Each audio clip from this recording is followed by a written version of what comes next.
जी, जी, Richard Grenell हैं।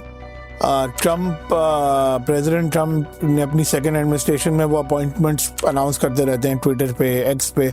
तो उन्होंने इनका भी नाम अनाउंस किया था 1-2 दिन पहले, रिचर्ड ग्रेनेल। तो उसके बाद उन साहब ने ट्वीट की थी कि रिलीज़ इमरान खान। और वो शायद इमरान खान को जानते होंगे शायद पहले से। एक्चुअली उनकी पीआर कंपनी है अमेरिका में, कैलिफोर्निया में, अमेरिकी रियासत कैलिफोर्निया में। फिर जियो ने एक स्टोरी चलाई कि ये जो अपॉइंटमेंट है, ये जो साहब हैं, ये हम जिन्स परस्त हैं। तो एक तरह से थोड़ी ज़रा हिपोक्रिटिकल एटीट्यूड है, हिपोक्रिटिकल पोजीशन है कि एक तरफ आप कह रहे थे कि आप अमेरिका को स्टैंड अप टू करेंगे, आपके लीडर, और एब्सोल्युटली नॉट कह के, और उस पर आप प्रेस कर रहे थे उनको, और अब आप कह रहे हैं कि वही अमेरिका। और आपने फिर ये भी कहा कि अब जब आप इमरान खान की गवर्नमेंट गई थी तो इमरान खान साहब खुद ही भी और उनके सपोर्टर्स भी, सारी बात तो उनसे क्यों लेके कहते थे कि अमेरिका इसके पीछे है। हाँ, ये खबर आई है कि income tax current fiscal year जो है 2024 से 2025 पहले 5 महीने में इनकम टैक्स रिकॉर्ड कलेक्ट किया गया है 56% ज्यादा। तो ये इसलिए कलेक्ट किया गया क्योंकि इस गवर्नमेंट ने इस बजट में, करंट बजट में, इनकम टैक्स रेट बहुत बढ़ा दिए हैं। आपका रेट, मेरा रेट, सबका रेट बहुत बढ़ गया है, और हाईएस्ट इनकम ब्रैकेट का तो काफ़ी बढ़ गया है। इस गवर्नमेंट का भी, पिछली गवर्नमेंट का भी, उससे पिछली गवर्नमेंट का भी हर वक्त प्रॉब्लम रहा है कि टैक्स नेट इंक्रीज करना वो उनके लिए मुश्किल होता है। तो ऑब्वियसली फिर ईजी ये होता है कि जो ऑलरेडी टैक्स दे रहा है, जिस पर ऑलरेडी टैक्स लागू है, उस पर आप रेट बढ़ा दें। तो ये अच्छी बात नहीं है। इसको गवर्नमेंट को ज़रा थोड़ा सीरियसली देखना चाहिए। और गवर्नमेंट नेदरलैंड्स ने उनको, EU ने, नेदरलैंड्स एम्बेसी ने उनको अवार्ड दिया है ह्यूमन राइट्स पे। तो एक तरफ ये भी लोग कह सकते हैं कि भाई अगर आप गवर्नमेंट के खिलाफ कुछ भी बोलना शुरू कर दें, सच हो या झूठ हो, आपको अवार्ड मिल जाएगा। और ये जागता प्रूफ है, इसका लिविंग प्रूफ है।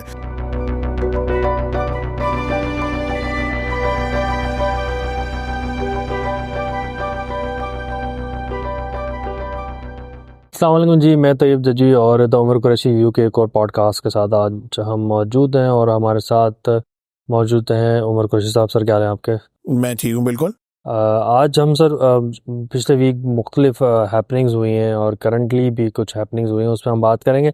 सबसे पहले सर मुझे बताइए कि रिसेंटली अभी अमेरिकन एक एडवाइज़र जो ट्रम्प ने अपॉइंट किया, और उस पर जियो की एक ख़बर थी जिससे कंट्रोवर्सी शुरू हो गई है, स्टार्ट हो गई है। उसके बारे में कुछ बताएं कि वो क्या है, किस तरह इनिशिएट हुआ। जी, जी, रिचर्ड ग्रेनेल हैं। प्रेसिडेंट ट्रम्प ने अपनी सेकेंड एडमिनिस्ट्रेशन में वो अपॉइंटमेंट्स अनाउंस करते रहते हैं ट्विटर पे, एक्स पे। तो उन्होंने इनका भी नाम अनाउंस किया था 1-2 दिन पहले, रिचर्ड ग्रेनेल। तो उसके बाद उन साहब ने ट्वीट की थी कि रिलीज़ इमरान खान। और वो शायद इमरान खान को जानते होंगे शायद पहले से। एक्चुअली उनकी पीआर कंपनी है अमेरिका में, कैलिफोर्निया में, अमेरिकी रियासत कैलिफोर्निया में। तो हो सकता है कि पीटीआई ने उनको एंगेज भी किया हो, ये भी सुनने में आ रहा है। उन्होंने ट्वीट किया कि रिलीज इमरान खान। तो जाहिर बात है कि इमरान खान के जो फॉलोअर्स हैं काफ़ी सारे सोशल मीडिया पे, वैसे भी लीडरशिप, वो काफ़ी उससे खुश हो गई वो ये देख के, क्योंकि उनका होप यही है कि कोई तरीका निकले जिससे इमरान खान रिलीज़ हो सकें जेल से।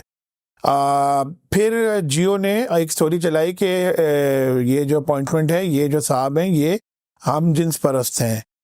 ठीक है, मतलब जियो ने, हो सकता है वो फैक्चुअली करेक्ट हो, बट वो कंट्रोवर्सी उन्होंने स्टार्ट कर दी। और जियो के पीछे भी अब काफ़ी सारे पीटीआई और पीटीआई फॉर्मली भी, पीटीआई सपोर्टर्स भी पीछे पड़ गए हैं। मीम्स भी आ रहे हैं काफ़ी के। और उनको ये भी आ रहा है कि जियो ने अमेरिकन गवर्नमेंट से पैसे लिए थे कुछ अपने कैंपेन्स के लिए, लेकिन वो 2013 की कैंपेन्स हैं। 2013 में लिए थे, तकरीबन $3 मिलियन मांगे थे जियो ने। लेकिन मेरा पॉइंट कुछ और है। मेरा पॉइंट ये है कि जब इमरान खान साहब वजीर आज़म थे तो उनका एक इंटरव्यू हुआ था जिसपे बहुत चर्चा हुआ था कि उन्होंने एक अमेरिकन जर्नलिस्ट से उनसे पूछा था कि अगर आप ड्रोन बेसिस, अमेरिका के लिए ड्रोन बेसिस अलाउ करेंगे या नहीं पाकिस्तानी सॉइल पे। उस वक्त अफगानिस्तान में अमेरिकन सोल्जर्स थे, तो उन्होंने कहा था एब्सोल्युटली नॉट।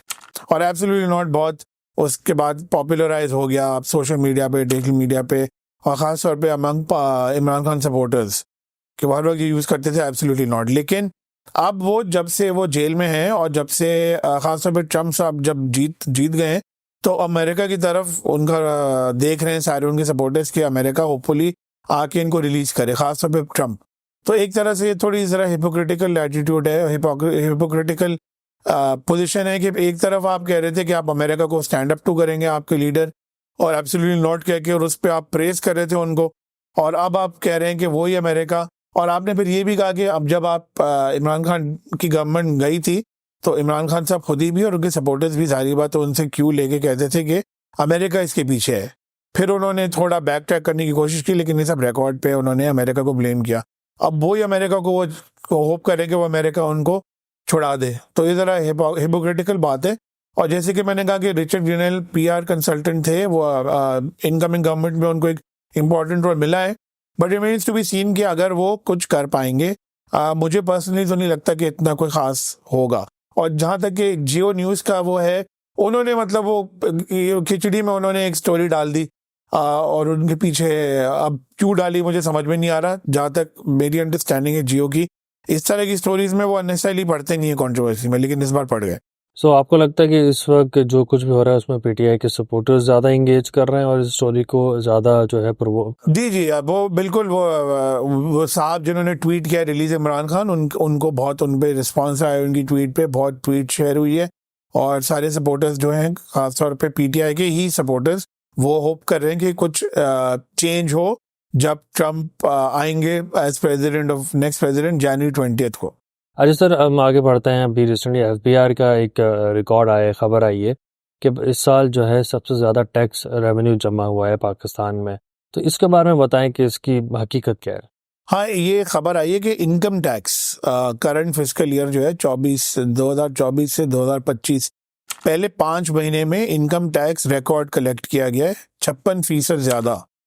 तो ये इसलिए कलेक्ट किया गया क्योंकि इस गवर्नमेंट ने इस बजट में, करंट बजट में, इनकम टैक्स रेट बहुत बढ़ा दिए हैं। आपका रेट, मेरा रेट, सबका रेट बहुत बढ़ गया है, और हाईएस्ट इनकम ब्रैकेट का तो काफ़ी बढ़ गया है।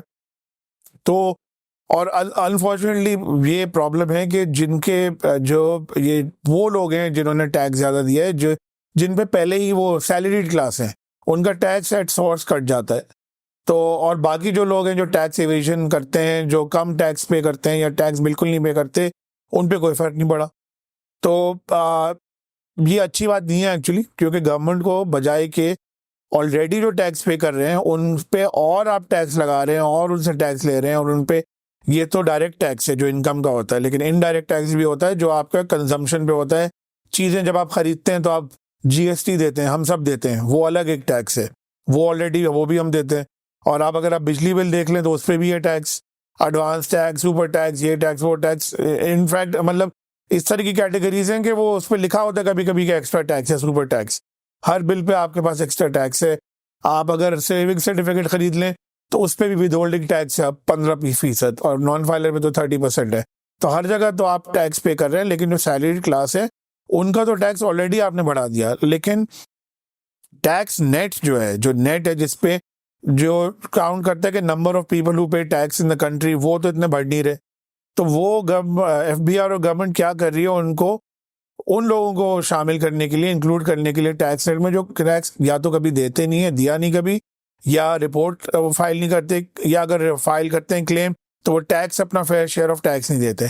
उस पर कोई प्रोग्रेस नज़र नहीं आती, विच इज़ अनफॉर्चुनेट। ये इस गवर्नमेंट का भी, पिछली गवर्नमेंट का भी, उससे पिछली गवर्नमेंट का भी हर वक्त प्रॉब्लम रहा है कि टैक्स नेट इंक्रीज करना वो मुश्किल, उनके लिए मुश्किल होता है। तो ऑब्वियसली फिर ईजी ये होता है कि जो ऑलरेडी टैक्स दे रहा है, जिस पर ऑलरेडी टैक्स लागू है, उस पर आप रेट बढ़ा दें। तो ये अच्छी बात नहीं है, इसको गवर्नमेंट को ज़रा थोड़ा सीरियसली देखना चाहिए कि जस्ट बिकॉज अगर IMF कह रही है कि आप टैक्स ज़्यादा बढ़ाएं, तो उसका मतलब नहीं है कि ऑलरेडी जो टैक्स दे रहे हैं उन पर आप और लगाएं। उस पर फिर लोग ये जस्टिफाइड है पूछने के लिए कि हम इतना ज़्यादा टैक्स क्यों दे रहे हैं, हमें क्या मिल रहा है इसके बदले, हमें क्या रोडें अच्छी मिल रही हैं, हमें एजुकेशन अच्छी मिल रही है, हमें हेल्थ केयर अच्छी मिल रही है, हमें कराची में जो लोग रहते हैं पानी नहीं मिलता उनको, रोडें से कचरा नहीं उठता, और सेफ्टी ऑफ लाइफ और सिक्योरिटी ऑफ लाइफ, और वो फिर डिसइंसेंटिव होता है कि लोग कहते हैं फिर हम क्यों टैक्स दें। तो ये गवर्नमेंट को सोचने की चीज़ें हैं इसमें। ठीक है सर। सर आगे एक और स्टोरी आई है कि सतूर जो इस्लामाबाद में सहाफ़ी हैं, अपने आप को सहाफ़ी कहते हैं, उनको यूरोपीय यूनियन ने अवार्ड दिया है ह्यूमन राइट्स का। तो उस पर ज़रा बताएं, क्योंकि असद तूर के हवाले से तो ये कह रहे थे कुछ लोग कहते हैं सहाफ़ी नहीं है, कुछ कहते हैं सहाफ़ी हैं, लास्ट टाइम जब उनको नामालूम लोगों ने उठाया था, सो काफ़ी उनको तशद्दुद किया था, उसमें सारे बड़े बड़े सहाफ़ी उनके सपोर्ट में खड़े हो गए थे। तो इस पे आप क्या कहते हैं? जी हाँ, आई थिंक पिछली गवर्नमेंट के दौरान उन्होंने रिपोर्ट किया था कि उनके घर के बाहर कोई लोग आ गए थे, उन्होंने उनकी पिटाई की थी, फिर वो पिटाई करके चले गए थे। तो बिल्कुल नहीं होना चाहिए, क्योंकि वो काफ़ी क्रिटिकल थे पिछली गवर्नमेंट के। अब इस गवर्नमेंट के वो क्रिटिकल हैं। लेकिन जहाँ तक के कुछ लोग कहते हैं कि वो साफ़ी नहीं है, कुछ लोग कहते हैं कि वो साफ़ी हैं। मेरी नज़र में तो वो इस तरह के फॉर्मल साफ़ी तो नहीं है, बिकॉज उन्होंने ना कोई ख़ास कोई अखबार के लिए, कोई टीवी चैनल के लिए, कोई न्यूज़ वेबसाइट के लिए रिपोर्टिंग की। और जहाँ तक मेरी नॉलेज है तो वो एक न्यूज़ शो के प्रोड्यूसर होते थे, असिस्टेंट प्रोड्यूसर कुछ। उसके बाद वो यूट्यूब पे चले गए, वीलॉगर बन गए। आजकल के ज़माने में जो भी वीलॉग करता है वो साफ़ी हो जाता है, उस हवाले से साफ़ी हो सकते। But strictly speaking I don't think he is a journalist. But जो भी है, उनका व्यू पॉइंट है। और गवर्नमेंट नेदरलैंड्स ने उनको EU ने, नेदरलैंड्स एम्बेसी ने उनको अवार्ड दिया है ह्यूमन राइट्स पे। तो एक तरफ ये भी लोग कह सकते हैं कि भाई अगर आप गवर्नमेंट के खिलाफ कुछ भी बोलना शुरू कर दें, सच हो या झूठ हो, आपको अवार्ड मिल जाएगा। और ये जागता प्रूफ है, इसका लिविंग प्रूफ है।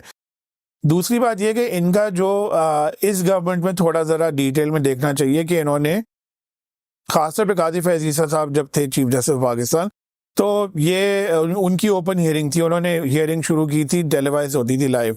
उसमें एक दो बार असद तूर साहब गए थे और वो रोस्टरम पे पहुंचे थे और वो बात करना चाह रहे थे, तो उनको चीफ जस्टिस काजी फैज़ ईसा ने उस वक्त रोक दिया था और बोला था कि आप कौन हैं, आप क्यों आके बोल रहे हैं, आपका कोई ताल्लुक नहीं है इस केस से। और उन्होंने सही कहा था ये कि अगर मैं भी नहीं जाके बोल सकता रोस्टरम में, अगर मैं केस से मेरा ताल्लुक होगा, मैं पिटिशनर हूँ, मैं लॉयर हूँ, कोर्ट ने अगर मुझे बुलाया है एज एन एक्सपर्ट, तब मैं कर सकता हूँ।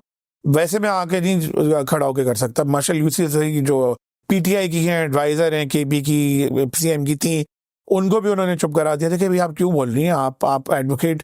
वो भी होता है कि लॉयर भी, हर लॉयर नहीं जाके बोल सकता सुप्रीम कोर्ट के सामने। वो होते हैं जो सुप्रीम कोर्ट के एडवोकेट होते हैं, उनकी स्टैंडिंग होती है, कुछ मिनिमम साल होते हैं, 10 साल 12 साल जो भी होता है। तो उनको मना कर दिया कि आप मत बोले असद तूर के बाद। उसके बाद से उन्होंने सुप्रीम कोर्ट के बाहर वो खड़े हो जाते थे, अपनी वो वीलॉग करते थे और पता नहीं ऊट पटांग चीजें कहते रहते थे। Most of them untrue. उनके वो वीलॉग्स में भी वो ब्रेकिंग न्यूज हर वक्त होती थी, उनके ट्वीट में भी हर ट्वीट जो उनका होता है वो ब्रेकिंग न्यूज होता है। अब इस तरह तो नहीं होता ना कि हर ट्वीट ब्रेकिंग न्यूज हो। और उमूमन उनकी खबरें जो रेवलेशन है वो गलत साबित हुई हैं।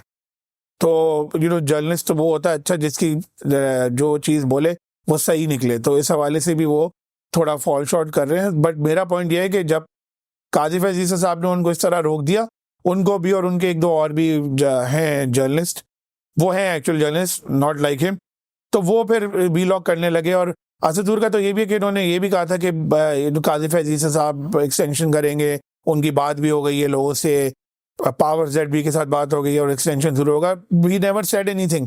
काजी फैज़ ईसा ने तो बाद में जब बात आई कोर्ट में तो उन्होंने कहा था कि मैंने कभी एक्सटेंशन मांगी भी नहीं है। लॉ मिनिस्टर भी कहा था कि एक्सटेंशन उन्होंने मांगी नहीं है और एक्सटेंशन उन्होंने नहीं ली। तो इस तरह का, तो ये इस तरह की चीज़ें अगर आप कहीं भी करें, ये तो डेफेमेटरी होता है। तो वो काजी फैज़ ईसा ने कुछ भी नहीं किया, वो चले भी गए। ये फिर भी अपने वीलॉग्स करते रहते हैं। चलें, अच्छा है, और कॉन्ग्रेचुलेशन पे उनको ह्यूमन राइट्स अवार्ड मिल गया और अब यूरोप का विजिट अच्छी आराम से हो गई अब। अच्छा सर, ये जो यूरोपीय यूनियन किसी भी जर्नलिस्ट को अगर अवार्ड देती है तो उनका क्राइटेरिया क्या होता है, वो किस तरह सिलेक्शन करते हैं? एक तो वो जरूरी नहीं कि जर्नलिस्ट को दें, वो किसी भी एक्टिविस्ट को भी दे सकते हैं। तो maybe is more of an activist than a journalist. But वो इस तरह होता है कि उनके जो फ्रीडम, उनके प्रिंसिपल्स होते हैं, freedom of expression, media freedom, freedom to express yourself, और उनके और भी होते हैं कि डिस्क्रिमिनेशन नहीं होनी चाहिए on the basis of skin colour, religion और सेक्सुअल ओरिएंटेशन। ये भी होता है उनका यूरोप का। तो उस बेसिस पे वो होता है और उन्होंने समझा होगा कि वो डेमोक्रेसी के हवाले से बात करते हैं और वो इस गवर्नमेंट में काफ़ी खिलाफ हैं, इस गवर्नमेंट के और इस्टेब्लिशमेंट के काफ़ी खिलाफ हैं। तो हो सकता है उन्होंने इसलिए उनको अवार्ड दिया हो। ठीक है, थैंक यू सर, बहुत बहुत शुक्रिया। हमने पिछले पूरे वीक होने वाली मुख्तलिफ जो करंट इशूज़ उस पर बात की, आपकी इंसाइट्स हमें मिली। तो आज का पॉडकास्ट हमारा यहीं पे वाइंड अप होता है। नेक्स्ट पॉडकास्ट के लिए आप हमें हमारे यूट्यूब चैनल को ज़रूर फॉलो कर लें, सब्सक्राइब करें, हमारा फेसबुक इंस्टा के पेज है उनको भी फॉलो कर लें, ताकि आपको उमर साहब की इंसाइट्स, इनकी तरफ से जो इनके पास मालूमात आती हैं हमारे पॉडकास्ट में जो डिस्कस होता है, वो आप तक पहुंच सके। इसके अलावा हमारे शॉर्ट क्लिप्स भी हम बनाते हैं, आप उनको भी देख सकते हैं, शेयर करें अपने दोस्तों के साथ और अपनी फीडबैक ज़रूर दें, कमेंट्स करें। अगर आप किसी मौजू पे, किसी टॉपिक पे चाहते हैं कि उमर साहब अपने इंसाइट्स बताएं तो कमेंट सेक्शन में ज़रूर लिखा करें। Thanks a lot.